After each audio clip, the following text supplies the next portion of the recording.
सोलापुरामधील बंद रुग्णवाहिका 8 दिवसात सुरू करा, अन्यथा आंदोलन करण्यात येईल, असा इशारा शिवसेनेचे गटनेते अमोल शिंदे यांनी दिला आहे.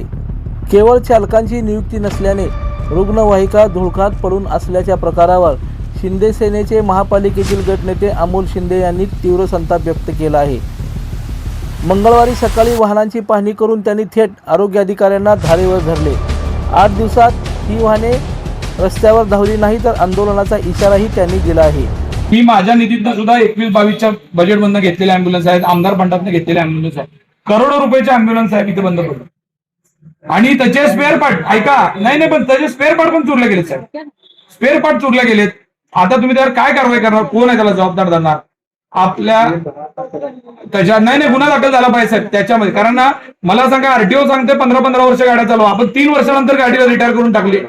आणि महापालिकेत तुम्ही बघितलं असेल समोरच्या साईडला प्रायव्हेट अँब्युलन्स मुलकाचे मोठ्या प्रमाणात आहेत. 30 अँब्युलन्स उभं राहिले प्रायव्हेट आता सिव्हिल हॉस्पिटलच्या समोर. लोकांना नाही तेवढे पैसे घेतले जातात आणि आपण सुविधा द्यायला कमी पडतो म्हणल्यावर कसं व्हायचं साहेब?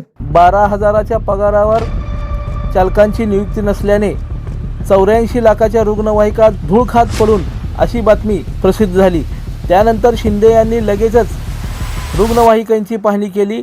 याचवेळी आरोग्य अधिकारी डॉक्टर राखी माने याही रुग्णवाहिकेची पाहणी करण्यासाठी आल्या होत्या.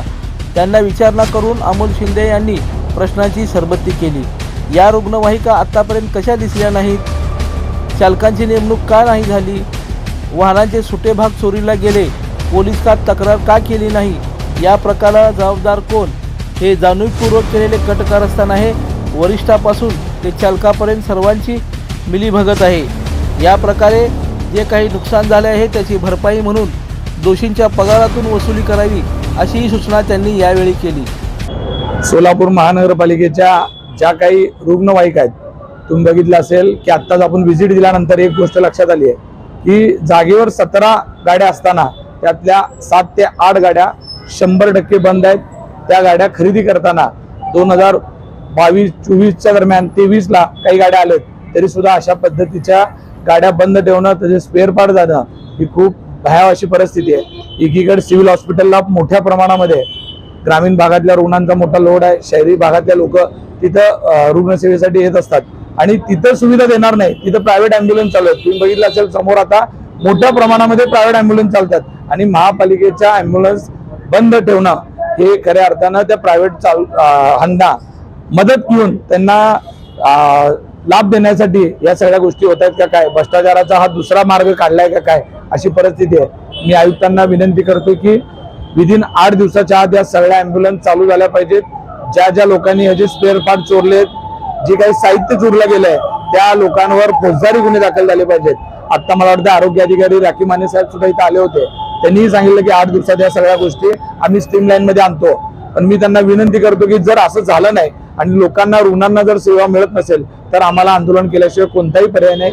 आम्ही आंदोलन करू, रस्त्यावर उतरू, पण महापालिकेचं आर्थिक नुकसान होऊ देणार नाही, एवढं मी सांगतो. बापूजीकडं रुग्णवाहिका आहेत, रुग्णवाहिका चालवण्यासाठी चालकांना देण्यासाठी पगार नाहीये, पैसे नाहीत, महापालिकेकडे तरतूद नाहीये, अशी गोष्ट उजेडात आली आहे. यावर आपलं काय? नाही, रुग्णवाहिका चालवायला ड्रायव्हरला पैसे नाहीत असं जर असेल तर महापालिका नाही तिथं किती मोठ्या प्रमाणात उधळपट्टी करते हे आपण सगळं बघतोय. काय गरज आहे? महापालिकेची सेवा रुग्णांना नाही सेवा देणार आणि तिथं पैसे नाहीत तर ही मग आपली दुर्दैवाची गोष्ट आहे. मग आपण विकास कामं काय करणार आहोत? आपलं कर्तव्य आहे की शहरातला जो काही रुग्ण असेल, शहरातल्या जे नागरिक आहेत त्यांना पाणी, दिवाबत्ती, आरोग्य सेवा देणं हे महापालिकेचं कर्तव्य आहे. त्यामुळे महापालिकेला कुठेही या सगळ्या गोष्टींपासून पळता येणार नाही. आयुक्तांनी जर तसं वाटत असेल की रुग्णवाहिकांना द्यायला पैसे नाहीत, ड्रायव्हरला पैसे नाहीत तर स्वतःच्या गाड्या बंद कराव्यात, मग वापरायच्या पदाधिकाऱ्यांच्या गाड्या बंद कराव्यात. तिथं तुम्हाला एकाला 2-2 ड्रायव्हर आहेत आणि तर रुग्णवाहिला अँब्युलन्सला ड्रायव्हर नाहीत. दुर्दैवाची गोष्ट आहे. अशी जर गोष्ट तुम्ही सांगितलेली खरी असेल तर यापेक्षा वाईट गोष्ट महापालिकेची सध्या नाही आहे. दुपारी 12 वाजता अचानक सुरू झालेल्या या गोंधळामुळे बग्यांची गर्दी झाली होती. राखी माने यांनी चौकशी करणार असल्याचं यावेळी सांगण्यात आलं.